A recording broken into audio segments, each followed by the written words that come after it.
Good morning, students. So today we are going to discuss our chapter number one. First, that is some basic chemistry, some basic concept of chemistry. तो ये आपका chemistry का chapter number 1 है, class 11 का some basic concept of chemistry, जिसके अंदर हम बहुत सारी बेसिक टर्म्स जो हैं, जो अपने पूरे केमिस्ट्री के अंदर यूज होने वाले हैं, उन पे हम यहाँ पे कुछ कॉन्सेप्ट को सीखने वाले हैं. क्लियर है? तो सबसे पहले हम स्टार्ट करते हैं. पहला क्वेश्चन जो हमारे माइंड में आता है, that is what is chemistry. Anyone can tell me what is chemistry? What is chemistry? सबसे पहला जो क्वेश्चन क्रिएट होता है, that is what is chemistry.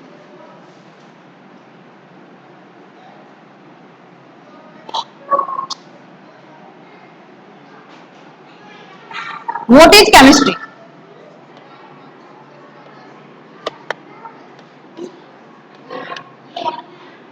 What is chemistry?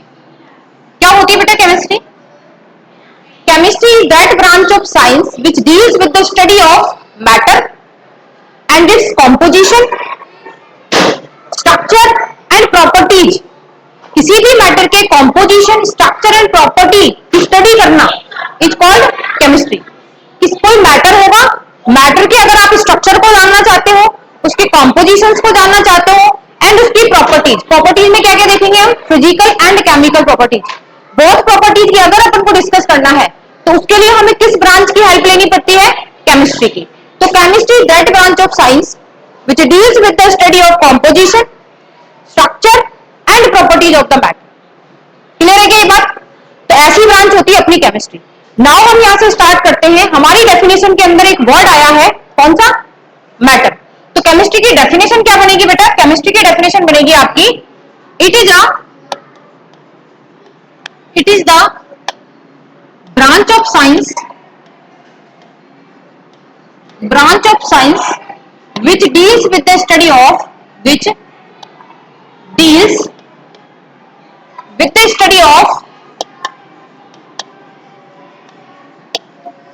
composition, structure and properties of the matter.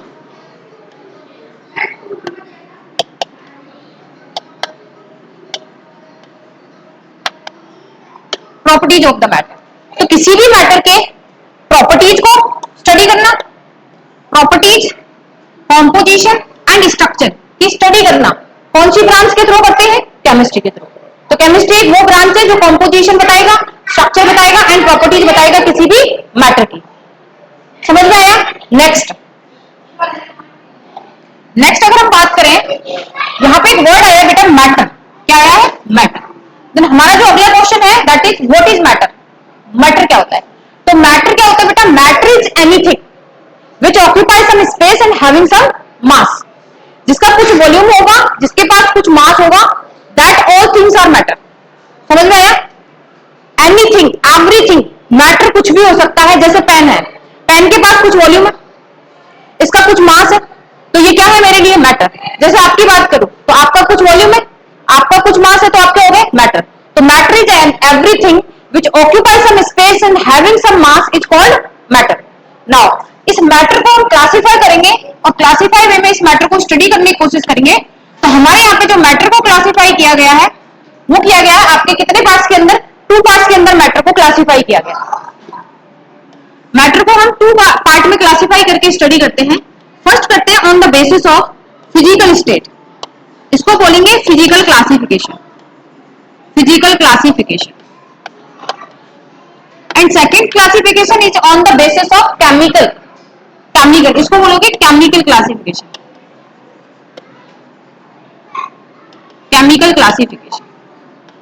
Is it clear? Matter को 2 में divide किया गया है. First is physical classification, second is chemical classification. And on the basis of physical classification further it divided into 3 category. First one is solid, second is liquid and third one is gas. And on the basis of physical classification, matter can further subdivided into 3 categories: solid, liquid and gas. And on the basis of chemical classification, it can further divided into two categories. First is pure substance and second one is mixture.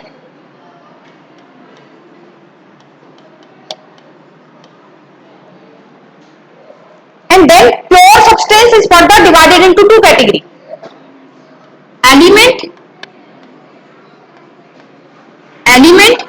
and compound. And also mixture is also further divided into two parts: homogeneous and heterogeneous. Homogeneous mixture and heterogeneous mixture. अभी तक बेटा हम क्या कर रहे हैं, यहाँ पे ओनली क्लासिफिकेशन कर रहे हैं. यहाँ पे हम क्लासिफाई कर रहे हैं मैटर को. दो में क्लासिफाई किया, physical classification, chemical classification. On the basis of physical classification it can be further divided into three category: solid, liquid and gas. And on the basis of chemical classification it can further divided into two category: pure substance and mixture. Pure substance are further divided into element and compound. Means element and compound both are pure substance. Is it clear? आप element की बात करोगे वो भी pure substance आएगा, आप compound की बात करोगे उसको भी हम क्या बोल सकते हैं, प्योर सब्सटेंस बोल सकते हैं. अब यहाँ पे हम बात करते हैं एलिमेंट को भी फर्दर हम दो में डिवाइड करते हैं. Element also further divided into two part, which one is atom and molecules. And compound also further into two part, divided into two part, which one inorganic compounds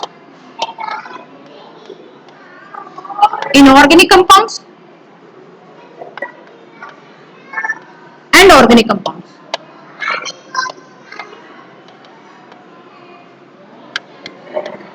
तो ये एक फ्लो चार्ट है जो कि आपको पूरा लर्न होना चाहिए. इधर देखो, ये हमने क्या किया है, मैटर को क्लासिफाई तरीके से पढ़ने की कोशिश किया.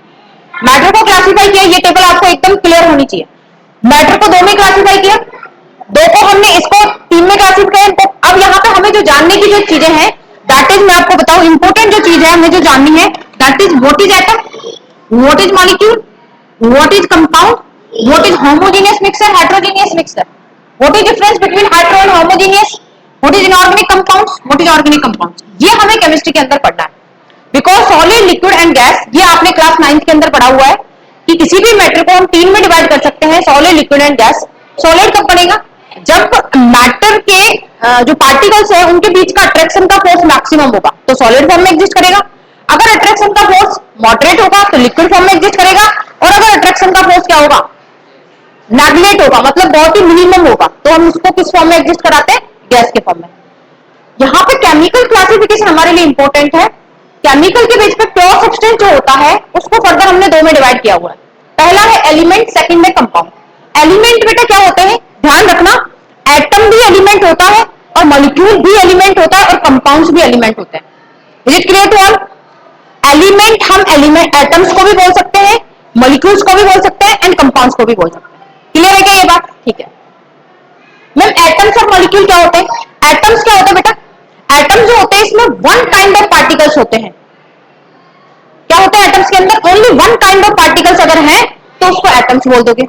मैम मॉलिक्यूल्स क्या होते हैं, मॉलिक्यूल्स के अंदर भी वन काइंड ऑफ पार्टिकल्स ही होते हैं, लेकिन एक से ज्यादा एलिमेंट हो सकते हैं, एक से ज्यादा एटम्स हो सकते हैं. क्या हो सकते हैं, एक से ज्यादा एटम्स होंगे, लेकिन पार्टिकल जो होगा वो एक ही टाइप का होगा. फॉर एग्जांपल मैं आपको समझाने की कोशिश करती हूँ मॉलिक्यूल्स को. इधर देखना, मैम मॉलिक्यूल्स क्या होता है, मॉलिक्यूल्स जो होता है बेटा, जैसे मैं यहाँ पे एग्जांपल की बात करूं मॉलिक्यूल्स की, तो मैंने लिया है यहाँ पे H2O. क्लियर है क्या? अब मैंने यहाँ पे बहुत सारा H2O ले लिया. H2O का एक मॉलिक्यूल, H2O का एक मॉलिक्यूल, H2O का ये मॉलिक्यूल, H2O का ये मॉलिक्यूल. मैं आपसे पूछती हूँ इस बीकर के अंदर H2O का कंपाउंड है, समझ गए?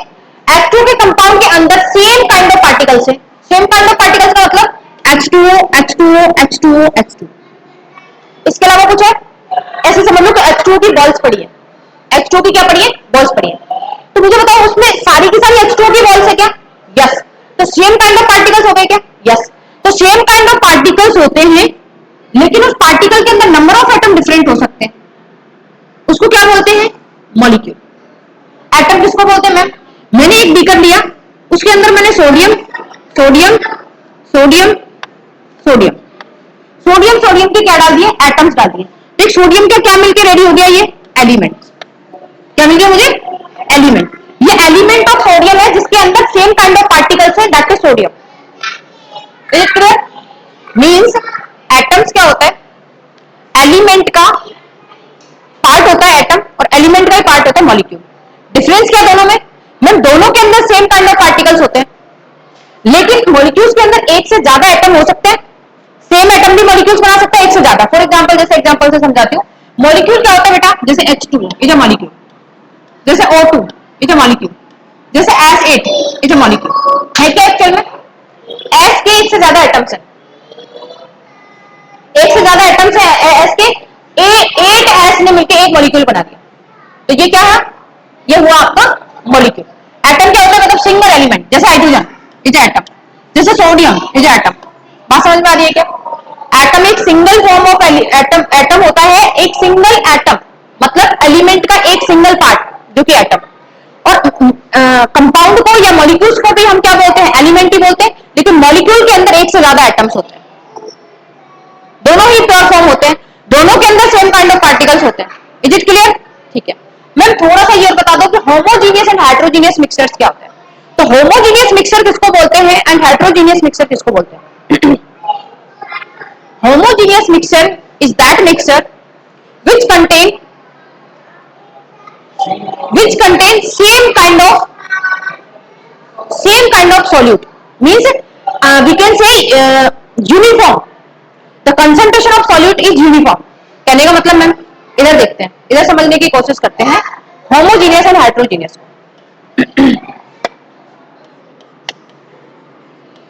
होमोजीनियस मिक्सचर और इधर लिखा मैंने हेटेरोजीनियस मिक्सचर।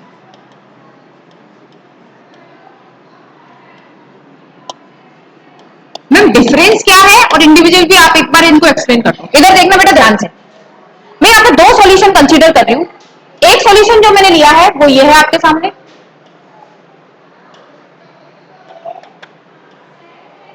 एक सॉल्यूशन है ये वाला, एक सॉल्यूशन है बेटा ये वाला। मैम एक बार बता दो किस किस के सॉल्यूशन है। यहाँ पे मैंने बेटा वाटर लिया हुआ है, क्लियर है, और यहाँ पे मैंने डाला हुआ है यहाँ पे NaCl, NaCl that is salt, clear है। और यहाँ पे बेटा मैंने जो वाटर लिया हुआ है और वाटर के अंदर जो मैंने क्या डाला है? सैंड। ये मैंने दो सॉल्यूशन बना के रेडी किया, दो मिक्सचर बना लिए। वाटर के अंदर एक बार मैंने NaCl डाला है, एक बार मैंने वाटर के अंदर क्या डाला है? सैंड डाला है। सैंड मतलब मिट्टी, समझ रहे हो बात को? ठीक है मैम, हमने ऐसा देखा कि जब हमने इसमें NaCl डाला तो अच्छे से डिजोल्व किया, अच्छे से डिजोल्व करने के बाद थोड़ी देर के लिए इसको रख दिया, तो हमने देखा कि जब हमने ऊपर वाले पानी को टेस्ट किया, और मैंने यहां से एक पानी लिया एक स्पून, और मैंने इसके नीचे से पानी लिया एक स्पून, तो मैंने देखा कि तीनों स्पून का जो टेस्ट था वो सेम था। समझ मेरी बात को ध्यान से, जब तीनों स्पून का टेस्ट है सेम है, तो मैं यहां से क्या बोल सकती हूँ? मैं बोल सकती हूँ यहाँ पे NaCl का जो कंसंट्रेशन है या NaCl का जो अमाउंट है that is uniform in this solution. बोल सकते हो? जब आपका यहाँ पे तीन जगह से मैंने वाटर को लेने की कोशिश की सॉल्यूशन को, और मैंने टेस्ट किया, तो मुझे बराबर का कड़वाहट नजर आया। समझना मेरी बात को ध्यान से। इट मीन्स हम क्या कह सकते हैं कि यहाँ पे जो इस सॉल्ट का जो अमाउंट है या सॉल्ट का जो कंसंट्रेशन है इस सॉल्यूशन के अंदर that is uniform, that is uniform मतलब इक्वल। समझ रहे हो? मीन्स अच्छा, इसमें तो ये क्या है बेटा, यहाँ पे हम क्या लिख सकते हैं? यहाँ पे लिख सकते हैं the concentration of salt is uniform, is uniform। ठीक है मैम, आगे चलते हैं। अगर मैं इस सॉल्यूशन की बात करूं, मैंने वाटर के अंदर सैंड डाला और उसको अच्छे से डिजोल्व कर दिया, उसको 2 मिनट के लिए यहाँ पे छोड़ दिया, होगा क्या? होगा क्या बताओ? ऐसा होगा कि मैम जो पार्टिकल्स है ना सैंड के, वो यहाँ पे मुझे ज्यादा नजर आएंगे और मैम यहाँ पे बहुत दूर दूर नजर आएंगे, इस तरीके से। ऐसे होगा क्या? मतलब ऊपर वाला जो पानी होगा, जो वाटर होगा दैट इज क्लीन वाटर, और नीचे वाला जो होगा वो डस्ट पार्टिकल्स होंगे उसके अंदर। यही होगा कि नहीं होगा? बिल्कुल यही होगा। तो मैंने देखा कि यहाँ पे जो सेंड का जो कंसंट्रेशन था इस सॉल्यूशन के अंदर, दैट इज नॉट यूनिफॉर्म। यहां पे मैं क्या बोल सकती हूँ? द अमाउंट ऑफ सॉल्यूशन, वो solute, the amount of solute is not uniform, is not uniform. मुझे बताओ इतनी बात समझ में आई क्या? जब आपका सॉल्यूट का अमाउंट सॉल्यूशन के अंदर यूनिफॉर्म हो जाए उस सॉल्यूशन को बोलते हैं होमोजीनियस। क्या बोलोगे? होमोजीनियस। इसलिए मैं इसको क्या बोल रही थी? होमोजीनियस। होमो वर्ड का मीनिंग क्या होता है बेटा? सेम। होमो वर्ड का मीनिंग होता है same, means amount of solute is uniform, is same throughout the solution, is called homogeneous, and amount of solute is does not uniform throughout the solution, is called hetero. hetero means क्या होता है? hetero means होता है ma'am different. hetero word का meaning ही क्या होता है? Different. hetero word का मतलब होता है डिफरेंट। मुझे बताओ इतना समझ में आया क्या? अभी तक हमने टेबल बनाई थी मैटर की, उसी को थोड़ा सा एक्सप्लेन करने की कोशिश की। बात समझ में आई? ठीक है। अब थोड़ा सा आगे चलते हैं इस चैप्टर के अंदर।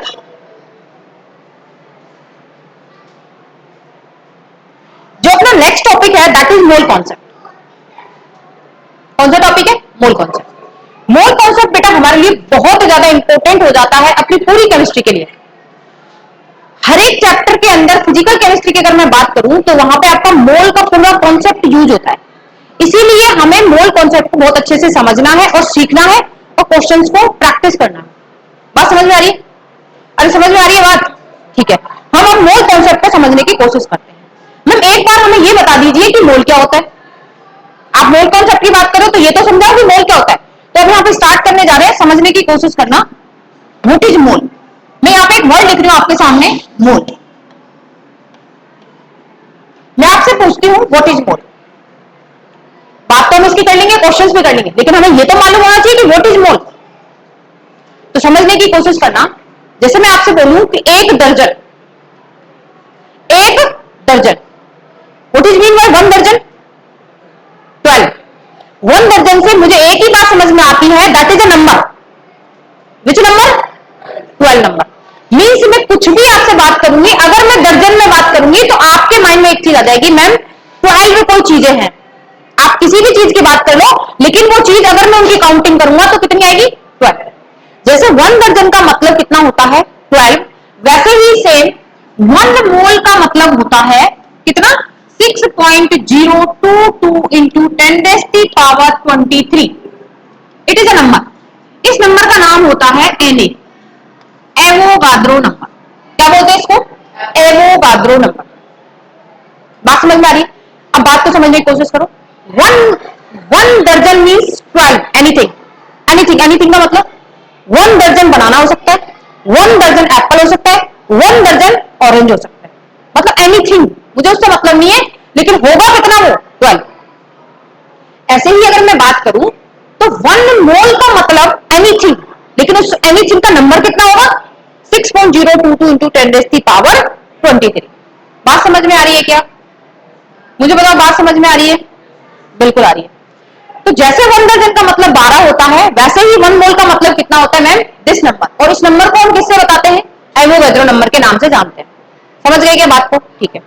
अब मैम आपने मोल का मतलब बता दिया, अब इसको हम कैलकुलेट कैसे करेंगे?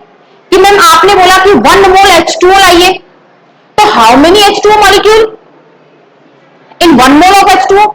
इस चीज को कैलकुलेट करने के लिए हमारे पास 3 फॉर्मूले होते हैं। वो कौन कौन से फॉर्मूले होते हैं? इधर देखना बेटा। हम जब भी मोल कैलकुलेट करेंगे तो हमारे पास 3 फॉर्मूले होते हैं। First formula is mole is equal to given mass divided by molar mass. First formula given mass divided by molar mass. Second formula क्या होता है ma'am? Mole is equal to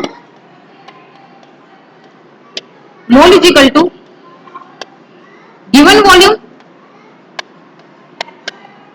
eight STP divided by 22.4 litre volume. Litre का मतलब क्या होता है? Volume. ये आपका सेकेंड फॉर्मूला है। थर्ड फॉर्मूला भी बता दीजिए। Mole is equal to given atoms या फिर molecules, given atoms molecule divided by this number, Avogadro number 6.022 into 10⁻23। ये तीन बेटा फॉर्मूले होते हैं जो कि हमें मोल कैलकुलेट करने में हेल्प करते हैं। बात समझ में आई? आपको ये तीन फॉर्मूले एकदम याद होने चाहिए अच्छे से। Mole is equal to given mass divided by molar mass, mole is equal to given volume at STP. This formula is valid only for gas,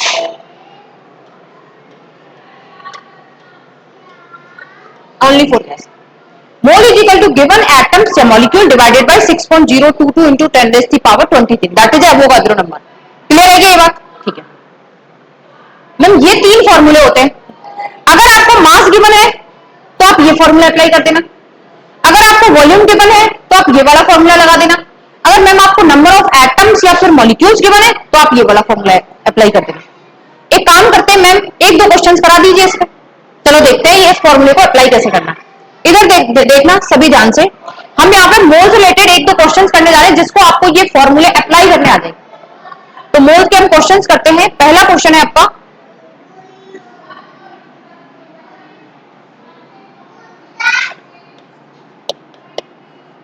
question number 1। एक क्वेश्चन ले लेते हैं मोल से रिलेटेड।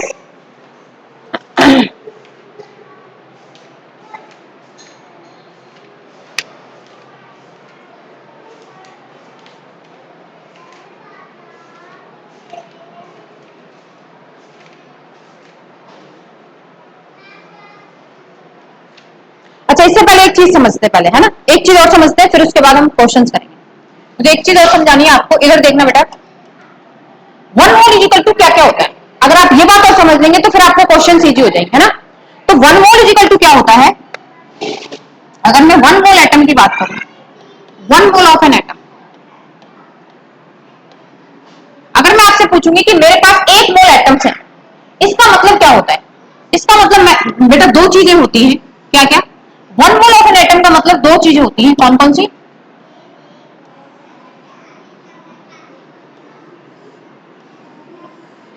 दो चीज होती है बेटा, कौन कौन सी होती है? फर्स्ट हम बोल सकते हैं कि one mole of an atom का मतलब atomic, gram atomic mass of atom. क्या बोल सकते हैं? Gram atomic mass of atom. तो one mole of an atom means, और क्या बोल सकते हैं हम यहाँ पे बोल सकते हैं ग्राम एटॉमिक मास, ग्राम एटॉमिक मास। मतलब किसी भी एटम का gram atomic mass that is equal to one mole, उस एटम का। किसी भी एटम के वन मोल का मतलब क्या हो सकता है? ग्राम एटॉमिक मास। बात समझ में आ रही है क्या? ठीक है। और क्या हो सकता है ma'am? One mole of an atom का मतलब हो सकता है how many atoms in one mole of atom? 6.022 into 10⁻23 atoms.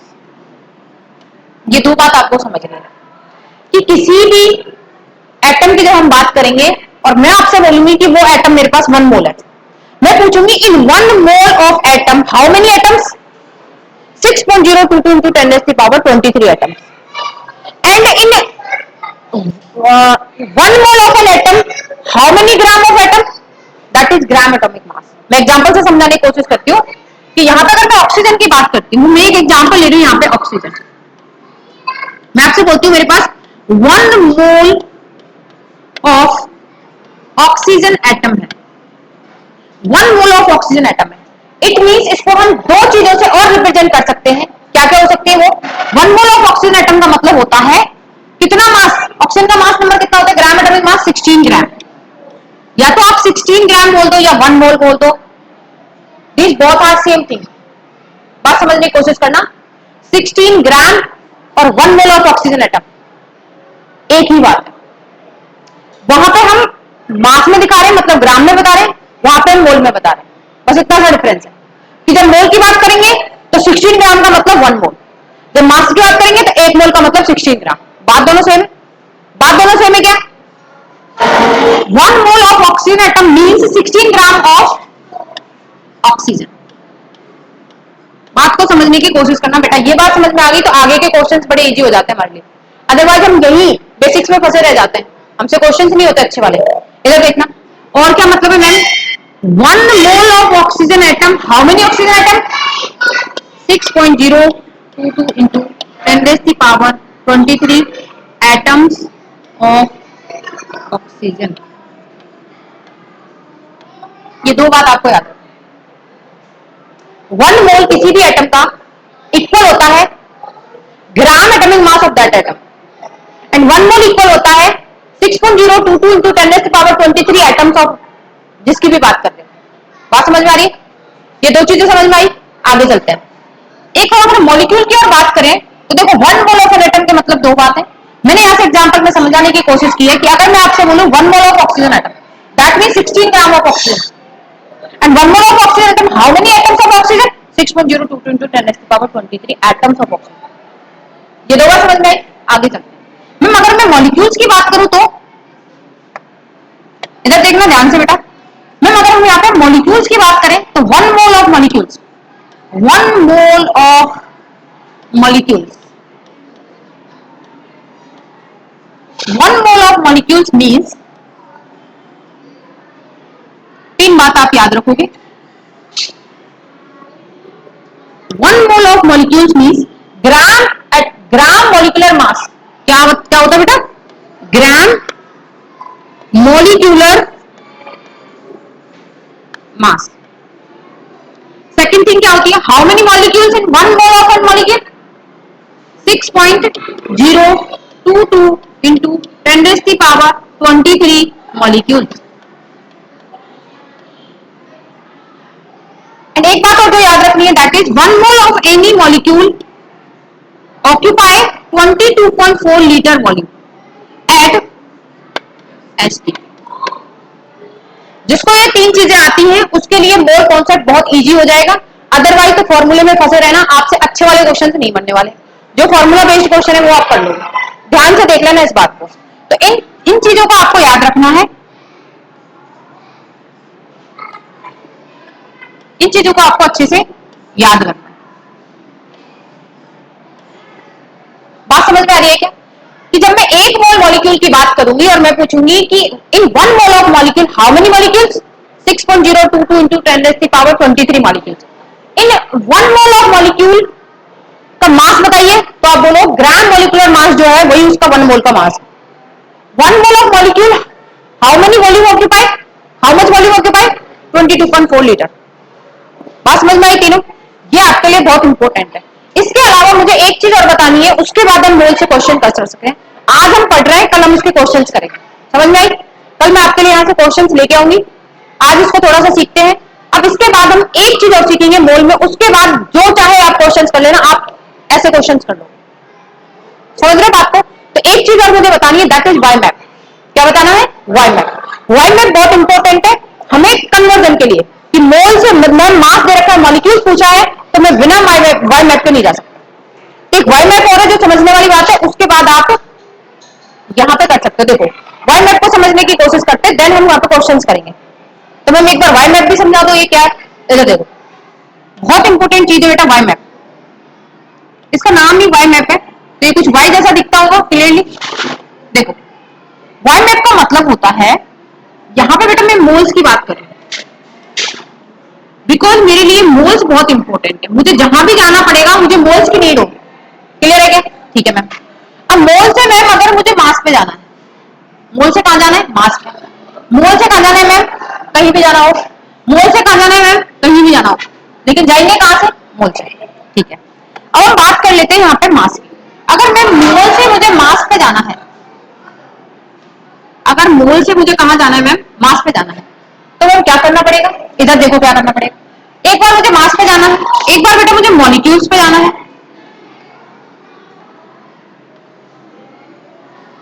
एक बार मुझे वॉल्यूम पे जाना है। ये कौन सा वॉल्यूम होगा, एट एसटीपी वाला। तो ये तीन जगह मुझे पहुंचना है, लेकिन कहां से पहुंचना है मुझे, मोल से पहुंचना है। अब हम देखना, ध्यान से देखना क्या करने वाले हैं। इधर देखो मैंने आपको तीन फॉर्मूले बताए थे, वो फॉर्मूले एक बार यहां वापस से रिवाइज करते हैं। क्या फॉर्मूले थे बेटा, मोल इज इक्वल टू क्या था, मास divided by molar mass. Second formula is mole is equal to volume at STP